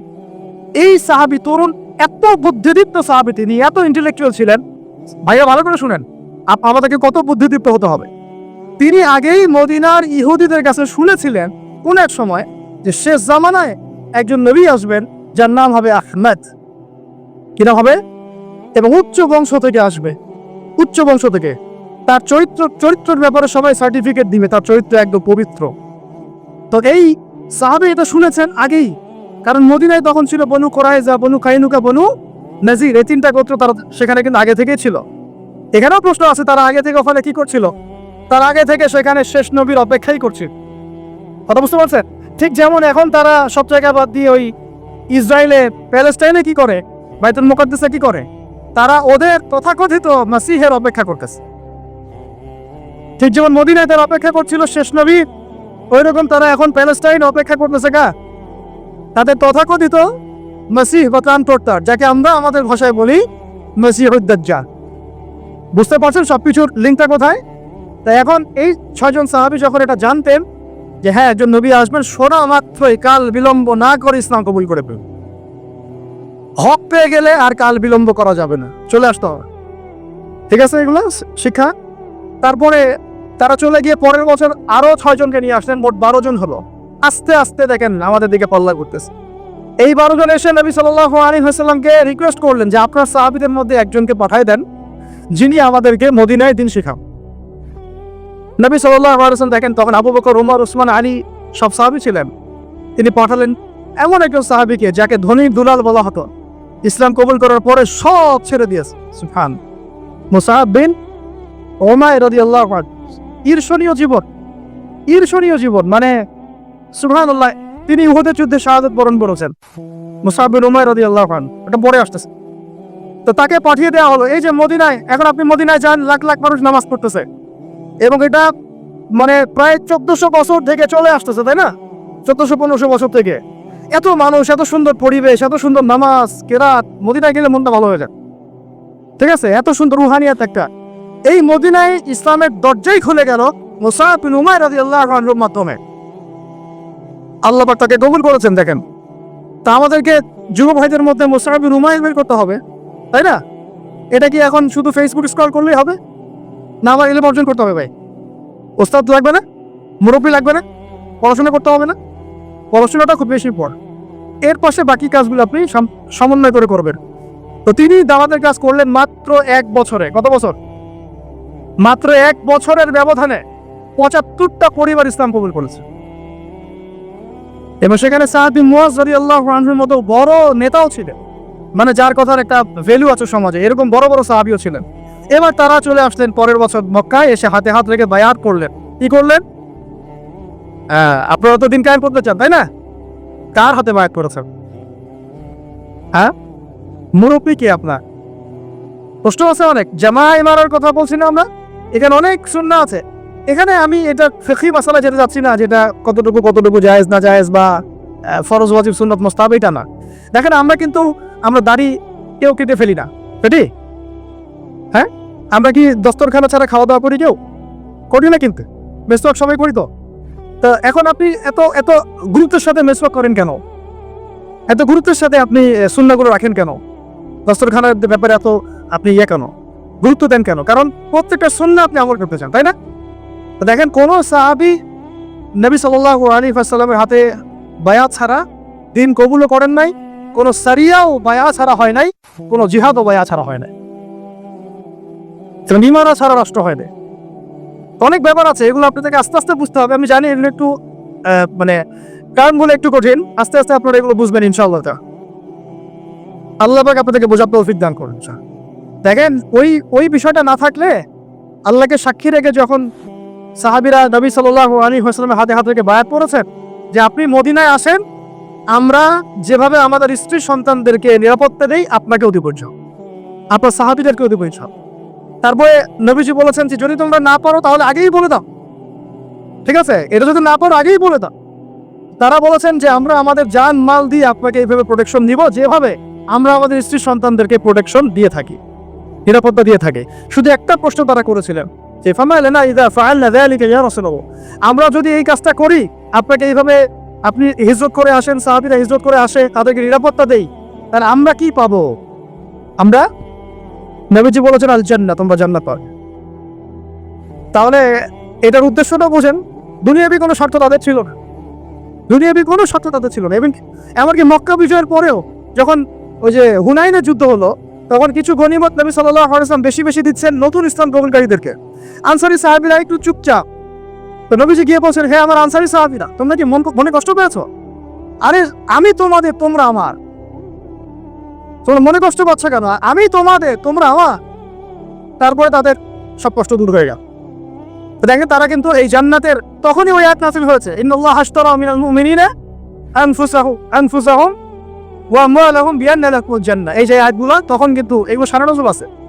তো এখন এরপরে নবী সাল্লাল্লাহু আলাইহি ওয়াসাল্লাম চলে গেলেন মদিনায়। প্রিয় ভাইরা, এবার বোঝেন, এখন আমরা দুর্বল নাই। মদিনায় সব সাহাবীরা একসাথে চলে গেলেন, এক জায়গায় সবাই থাকলা। তার মানে আমার একটা ভৌগোলিক জায়গা দরকার। কি দরকার? এটা আল্লাহ পাক আমাদেরকে বাংলার জমিন দিয়েছে, ঠিক আছে? আমরা তো বাংলার জমিনে আছি, বাইরে চিন্তা করার সুযোগ আমাদের এখন হচ্ছে না। তো জায়গা দরকার আগে, তাই না? এবং সবাই একটা জায়গায় থাকতে হবে, তাই তো?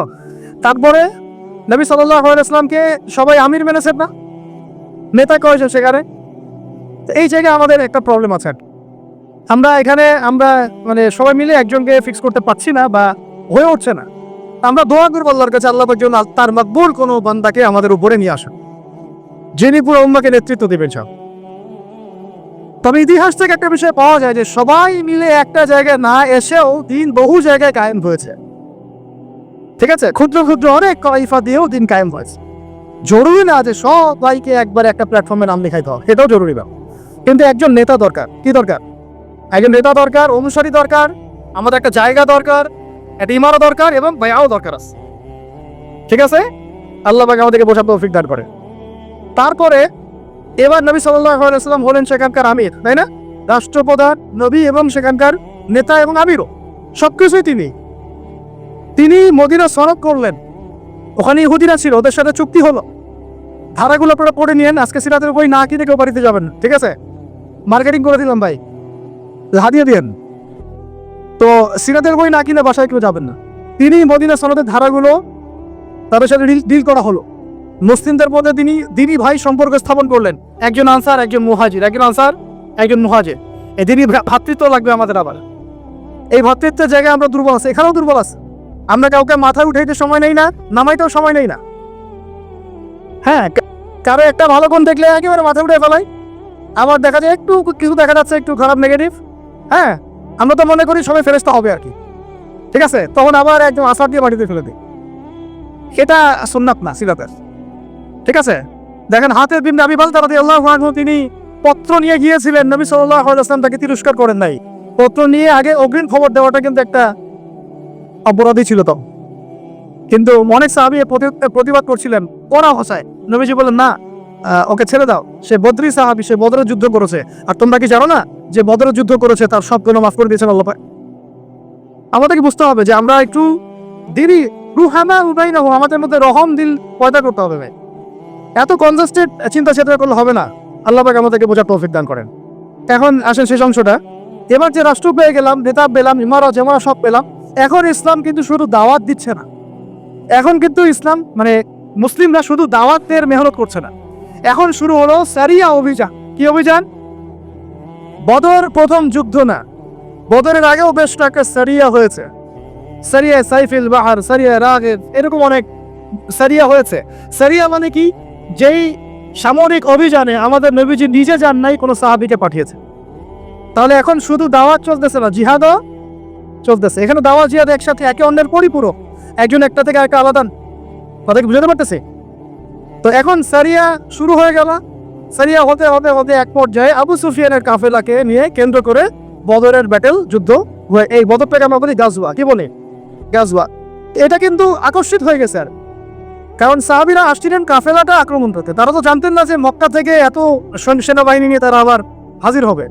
তখন নবীজি কিন্তু মাশওয়ারায় বসেছেন যে তোমরা কি বলো, আমরা কি যুদ্ধে যাব, না আমরা মদিনায় ব্যাক করবো, আরো বেশি সৈন্য নিয়ে আসবো? তখন সাদ বিন মুয়াজ রাদিয়াল্লাহু আনহু বলেছিলেন, ভালো করে শুনেন, এই প্রেক্ষাপটে গেলে আমরাও যেন এরকম বলতে পারি। সাদ বিন মুয়াজ রাদিয়াল্লাহু আনহু বলেছিলেন, ইয়া রাসূলুল্লাহ সাল্লাল্লাহু আলাইহি ওয়াসাল্লাম, আপনি উদ্বিগ্ন হবেন না আমাদেরকে নিয়ে।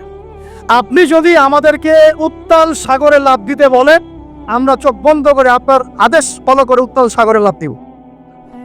আর নবীজির আর কোনো চিন্তা নাই। ঠিক আছে, চলো এবার বদরে কি হলো আপনারা তো সবাই জানেন। একেবারে ম্যাসিভ ডিফিট, ওদেরকে আমরা পরাজিত করলাম, ওদেরকে কি করলাম, বন্দী হলো।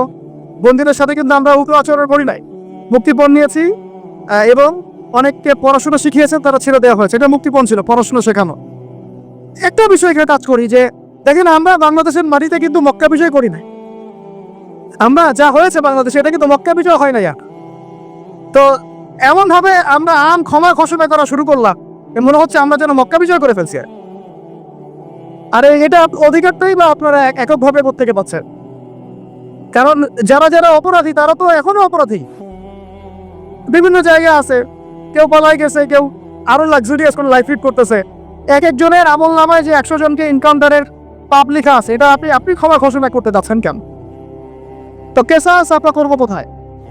কেসাসটা হবে কিভাবে?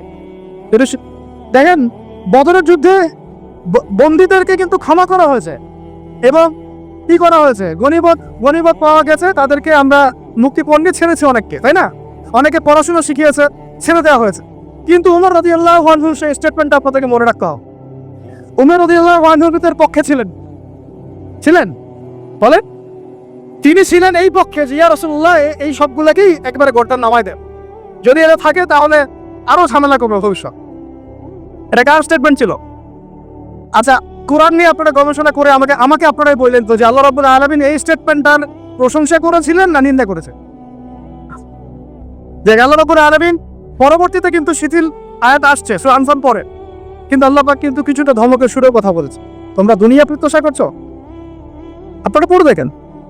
তো এখন আর আমরা তো এখানে কোনো মক্কা বিজয় করেই নাই, তাহলে এগুলোর বিচার হবে কবে?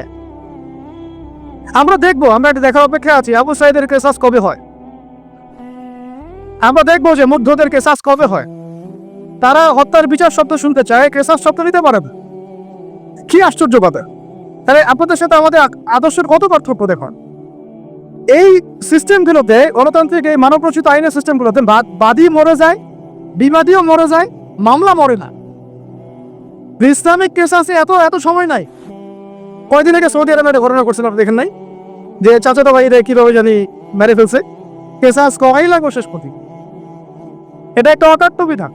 যাই হোক, এরপরে এই গাজওয়া, সারিয়া এবং গাজওয়াগুলো শুরু হলো। বদরে জয়লাভের পরে পুরো বিশ্বের বুকে একটা শক্তি দাঁড়ায় গেল, যে তারা দেখিয়ে দিয়েছে যে অল্প সংখ্যক মানুষ নিয়েও একটা বড় শক্তির সাথে যুদ্ধ করে জয়লাভ করা যায়। পুরো বিশ্বে দাওয়াতটা আরো ছড়িয়ে পড়তে লাগলো, আরবের বাইরে ছড়িয়ে পড়তে লাগলো। এবার ওরা উহুদের মাঠে আসলো আরো বড় শক্তি নিয়ে। ওই যুদ্ধে আমরা প্রায় জিতে গিয়েছিলাম, এটা বিস্তারিত বলছেন, আপনারা পড়েন। প্রায় জিতে গিয়েছিলাম, কেন? সাময়িক বিপর্যয় হলো। কয়টা আদেশ ভাই? একটা আদেশ অমান্য করার কারণে সাময়িক বিপর্যয়ে পড়লাম, একটা আদেশ। আর আমরা তো ওলামায়ে কেরামদের কথা শুনতেই চাই না, অনেক মানতেই চাই না, পরামর্শ নিতেই চাই না। তো নেতা মানলে সেভাবে মানতে হবে ভাই। সামি'না ওয়া আতা'না, সামি'না ওয়া আতা'না। সাহাবীরা কি ভুল তাদের কি করে গলত উদ্দেশ্য ছিল? শুধু আল গানিমা বলেছেন বাস। খালিদ বিন ওয়ালিদ রাদিয়াল্লাহু আনহু পিছন দিক থেকে এসে ওদের মাঠে গেলে আপনাদেরকে বুঝাতে পারবো দাঁড়ায় যে কোন দিক দিয়ে কারা এসেছেন। ওটা আমরা স্টাডি করেছি এই গত সেশন দুটাতে, এটা নিয়ে আমরা কিছু কাজ করছি সিরাত নিয়ে। তো ওইখানে অনেকে ভুল ধারণা করেন যে আগে মনে হয় মুসলিমরা ওই মাঠে এসেছে, পরে কাফেররা আসছে। আসলে এমন না, আগে কাফেররাই আসছিল, মুসলিমরা পিছন দিক থেকে আসছে। তো ওখানে অনেক ব্যাপার আছে, ওটা পরে বলবো ইনশাআল্লাহ। তো এই যুদ্ধে আমরা কিন্তু প্রায় জিতে গিয়েছিলাম। পরাজয় কেন হবে? একটা শুধু আদেশ অমান্য করার। আমি এটাকে পরাজয় বলবো না, এটাকে বলবো কি সাময়িক একটা বিপর্যয়। আল্লাহ পাক আমাদেরকে একটা শিক্ষা দিলেন, এটা আমাদের জন্য যেন হায় হয়, করলাম হয়। এর পরের বছর এবং এই যুদ্ধে তো বরণ অনেক সাহাবায়ে কেরাম শাহাদাত বরণ করলেন, প্রায় 70 জন। তারপরে খন্দক, এটা ছিল সবচেয়ে বড় ফোর্স ওদের। এখানে মুশরিকরা ছিল, ইহুদিরা ভিতর থেকে ষড়যন্ত্র করছে, বনু কুরাইজা, বনু গাতাফান ছিল। সবার সম্মিলিত বাহিনীর সাথে নবী সাল্লাল্লাহু আলাইহি ওয়াসাল্লাম যুদ্ধ করেছেন। আপনারা অনেকে জানেন না, এই যুদ্ধে নবী সাল্লাল্লাহু আলাইহি ওয়াসাল্লাম প্রায় 25 থেকে 28 দিন একটা পাহাড়ের গুহায় রাতের বেলা আত্মগোপনে থাকতেন। ওই পাহাড়ের সেই গুহায় আমরাও গিয়েছি, ওখানে নামাজও পড়েছি। ওইখানে নবী সাল্লাল্লাহু আলাইহি ওয়াসাল্লাম নামাজ পড়তেন। এক সময় জি অজুর পানি পাওয়া যাচ্ছিল না, তিনি আল্লাহর কাছে দোয়া করে ওখানে অজুর পানির ব্যবস্থা আল্লাহ করে দেন। তো যাই হোক, খন্দকের এই ঘটনাটার পরে খন্দকের যুদ্ধে আমরা জিতেছি না হেরেছি বলেন? এটাতে এমন একটা প্রযুক্তি দেখানো হয়েছে যেটা আরব কখনো দেখে নাই এর আগে। তো এটাতে তারা কোনো সুবিধা করতে পারে নাই, অবরোধ করে রেখেছিল। পরে এরা চলে যায়, আল্লাহ পাক আযাব পাঠান, ধূলিসর পাঠান, ফেরেশতা পাঠিয়ে দেন। আর নবীজি মন্তব্য করে দেন একদম স্ট্রেট ফরওয়ার্ড যে আজকের পর থেকে আমাদেরকে তারা আর আক্রমণ করতে পারবে না। আজকের পর থেকে আমরাই হব কি বিজয়ী এবং এগ্রেসিভ। এরপর থেকে ইসলামের প্রত্যেকটা জিহাদ এবং সারিয়া দেখবেন আগে আক্রমণ করা হয়েছে। গিয়েছি, ইসলাম কবুল করবে কিনা, করলে ভালো কথা, না করলে জিজিয়া না দিলে যুদ্ধ হয়েছে। আমি সিরাত স্টাডি করে দেখেছি ভাই, না বলে বলছি না। এই 8 বছরে, মদিনার 8টা বছরে নবী সাল্লাল্লাহু আলাইহি ওয়াসাল্লাম প্রতি 1 থেকে 2 মাসে একটা করে যুদ্ধ করেছে। বুঝতে পারলাম? মদিনা মাদানী জীবনের এই 8 বছরে নবী সাল্লাল্লাহু আলাইহি ওয়াসাল্লাম প্রতি 1 থেকে 1.5 মাসে একটা করে গাজওয়া বা সারিয়াবাজ, প্রায় 85 থেকে 90টা তিনি নিজে নেতৃত্ব দিয়েছেন। সুবহানাল্লাহ। তাহলে এই সুন্নাত তো আমাদের বললেই এখন সমস্যা করে হয়। তো এটা তো সিরাজের একটা গুরুত্বপূর্ণ অংশ। এখন মদিনা রাষ্ট্রটার এই হালতে নবী সাল্লাল্লাহু আলাইহি ওয়াসাল্লাম যখন স্বপ্ন দেখলেন তিনি কাবা তাওয়াফ করছেন, তারা গেলেন, ওরা বাধা দিল। আচ্ছা, হুদাইবিয়া বায়াত হলো, হুদাইবিয়াতে বায়াত হলো 1400 সাহাবীকে নিয়ে, ওসমানকে যদি হত্যা করে আমরা আক্রমণ করব। ওসমান রাদিয়াল্লাহু আনহুকে ছেড়ে দেওয়া হলো এবং আক্রমণ আর করা হলো না। হুদাইবিয়ার সন্ধি হয়ে গেল। সন্ধির ধারাগুলো দেখলে মনে হয় সব আমাদের বিপক্ষে, আসলে সবগুলো আমাদের পক্ষেই ছিল। 10 বছর আমরা কোনো সংঘর্ষে যাব না। এর মানে কি জানেন? মানে হচ্ছে 10 বছর আমরা বড় শত্রুকে আটকাই দিলাম। ওই যে একটু আগে আমাদের ওস্তাদজি বলেছেন একটা কথা, শুধুমাত্র এক কেন্দ্রিক চিন্তা না, একটা ডিপ্লোম্যাটিক চিন্তা করাও সুন্নাত। এটাকে আমরা বলি স্ট্র্যাটেজিক সুন্নাত। যে 10 বছর বড় শত্রুর সাথে আমার যুদ্ধ নয়, তার মানে বাকি সব ছোট ছোট শত্রুগুলোকে আমি সাইজ করার সময় পেয়ে গেলাম। ঠিক এই কারণেই হুদাইবিয়ার সন্ধি থেকে ফিরেই নবী সাল্লাল্লাহু আলাইহি ওয়াসাল্লাম খায়বার আক্রমণ করেছেন ইহুদিদেরকে, একদম সবলে উৎপাটিত করা হয়েছে। কারণ ইহুদিদেরকে এবার আর মুশরিকরা সহযোগিতা করতে পারবে। এই কারণে এবার খায়বার বিজয় হলো, হুদাইবিয়ার সন্ধি তো হয়ে আছে। হুদাইবিয়ার সন্ধির পর খায়বার বিজয়ের পরে মাত্র 1 থেকে 2 বছরের মধ্যেই এই চুক্তির লঙ্ঘন হয়। নবী সাল্লাল্লাহু আলাইহি ওয়াসাল্লাম একদম পুরো 10,000 সাহাবী নিয়ে মক্কা আক্রমণ, এবং এইবার তো পুরো মক্কা তো বিজয় হলোই হলো। তখন জাআল হক ওয়া যাকাল বাতিল ইন্দাল বাতিলা কানা যাউকা আয়াত পড়ছেন আর মুক্তি ভাঙছে, পুরা মক্কা পবিত্র হয়ে গেল। এখন আমি এক কনক্লুশনে এসে যেটা বলতে চাই, এর মাঝখানে মোতার যুদ্ধ হয়েছে, ঠিক এরপরে আবার হুনাইন হয়েছে, তাবুক হয়েছে ইত্যাদি, তারপরে পড়ে নেবেন। এটা আমি আলোচনা যেতে যাচ্ছি না, সময় নেই আমার হাতে। মূল কথাটা হচ্ছে দেখুন, মক্কা বিজয়ের আগে নবী সাল্লাল্লাহু আলাইহি ওয়াসাল্লাম পররাষ্ট্র নীতি অ্যাপ্লাই করেছেন, রাজা বাদশাদেরকেও দাওয়াত দিয়েছেন। মক্কা বিজয়ের পরে আরবের ওই যে জাহেলি যুগের যে জাহেলিয়াতগুলা, এর একটা জাহেলিয়াত আপনি আর খুঁজে পাবেন। ভালো করে খেয়াল করে দেখেন, আজকে থেকে এই মক্কার থেকে 23 বছর আগে যে মক্কায় তিনি দাওয়াতের কাজ শুরু করেছিলেন, 23 বছর পর সেই মক্কায় ওই একটা জাহিলিয়াত কি আর বাকি থাকলো? কোন শিরক আছে এই মক্কায়? এই নতুন মক্কায় কোন শিরক আছে? তাহলে এখন আপনি যে বলছেন নতুন বাংলাদেশ, আপনি আগের বাংলাদেশ এই বাংলাদেশ মিলাই দেখেন আসলেই কি আছে আর কি নাই। বুঝাতে পারলাম না? তাই আমরা যেন স্রোতে গা না ভাসাই, স্রোতে গা ভাসানো ঠিক হবে। আর এই মক্কা যেটা 23 বছর আগের আবু জাহেলের মক্কা, আবু জাহেলের শাসন চলতেছে, দারুন না দোয়ার। আর এই 23 বছর পরের যে মক্কা, এই মক্কার মধ্যে আপনি কোনো শিরক পাবেন? কোনো শিরক, কোনো মূর্তি পূজা, ইভেন কোনো কবর পূজা, কোনো প্রকৃতি পূজা, হ্যাঁ, কোনো হারাম অর্থনীতি, কোনো সুদ, কোনো মাদক, কোনো জেনা, কোনো ব্যভিচার, কিছুই নাই। এমনকি কোনো গোত্রীয় হানাহানিও নাই। কুল্লুকুম মিন আদম ওয়া আদামু মিন তুরাব। নবীজি বলে দিলেন তোমরা সবাই আদম সন্তান, আদম মাটির সন্তান। সুবহান। ব্যাস, এভাবে পুরো আরবের মধ্যে দিন কায়েম ছিলেন। এরপরে হুনাইন ওটা আক্রমণ করে জয় করলাম। হুনাইনের একটা কথা না বললে আমার ইনসাফ হবে না। ওই সময় সাহাবীরা একটু মনে করেছিলেন যে আমরা সংখ্যা অনেক বেশি, আজকে খুব সহজে জিতে যাব। ওই যুদ্ধেই কিন্তু একটা বিশৃঙ্খল অবস্থা সৃষ্টি হয়েছিল। সেটা তাওবা পড়ে দেখেন। তারপরে তায়েফ, ওই যেই তায়েফ নবী সাল্লাল্লাহু আলাইহি ওয়াসাল্লামকে এভাবে মারলো, ওই তায়েফ নবীজি জয় করবে। সুবহানাল্লাহ। দেখেন, আমরা কিন্তু রুটির টুকরা নিতে চাচ্ছি, আর নবী সাল্লাল্লাহু আলাইহি ওয়াসাল্লাম পুরা রুটিটাই নিয়েছে। কিভাবে নিয়েছেন? কখনো দাওয়াত, কখনো সবর। দাওয়াত তো সবসময় চলেছে, দাওয়াত তো ফুল টাইমই দাওয়াত। কখনো ট্যাকটিক চেঞ্জ হয়েছে আর কি, স্ট্র্যাটেজি চেঞ্জ হয়েছে, কিন্তু দাওয়াত চলেছে। কখনো সবর, কখনো হিজরত, কখনো পররাষ্ট্রনীতি, কখনো মদিনা রাষ্ট্র, কখনো সন্ধি চুক্তি, কখনো সারিয়া, কখনো গাজওয়া, কখনো জিহাদ, সবকিছু মিলিয়েই সিরাত। আর এই পুরো সিরাতের সুন্নতেই নবী সাল্লাল্লাহু আলাইহি ওয়াসাল্লাম আল্লাহর জমিনে তার ওই যে দিন, মানে ধর্মীয় জীবনেও আর বৈষয়িক জীবনেও দিন ইসলামকে পরিপূর্ণ কায়েম করে চলে গেছে।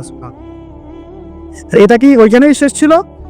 আবু বকর সিদ্দিক এর উপর হাঁটেন নাই, ইবনুল খাত্তাব এর উপর হাঁটেন নাই, উসমান আলী এর উপর হাঁটেন নাই রাদিয়াল্লাহু আনহু আজমাইন, উমাইয়ারাও এর উপরে হেঁটেছে। হয়তোবা তাদের মধ্যে কিছু সমস্যা হয়েছে, কিন্তু খিলাফার কনসেপ্ট ছিল, শরিয়ার কনসেপ্ট ছিল, তাই না?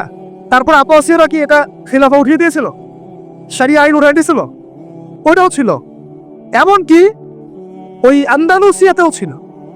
আন্দালুসিয়াতেও একটা শাসন ব্যবস্থা চালু ছিল ওই সময়। পড়বেন আপনারা এগুলা, ইতিহাস বইগুলো, ইতিহাসের বইও কিনে নিয়ে যায় না, ঠিক আছে? তারপরে ফাতেমিরা শাসন করেছে, এদিকে উসমানীয়রা করেছে। মাঝখানে আমরা তো আমাদের কন্টিনেন্টে দেখি মোগলদেরকে দেখি, তাই না, আফগানদেরকে দেখি, অনেকের মাঝখানে অনেক সমস্যা ছিল, আমি ওই সমস্যা নিয়ে আলোচনা করবো না। মূল কথা হচ্ছে যে ইসলামের রাজনৈতিক ভিশনটা কিন্তু আমাদের হাতেই ছিল।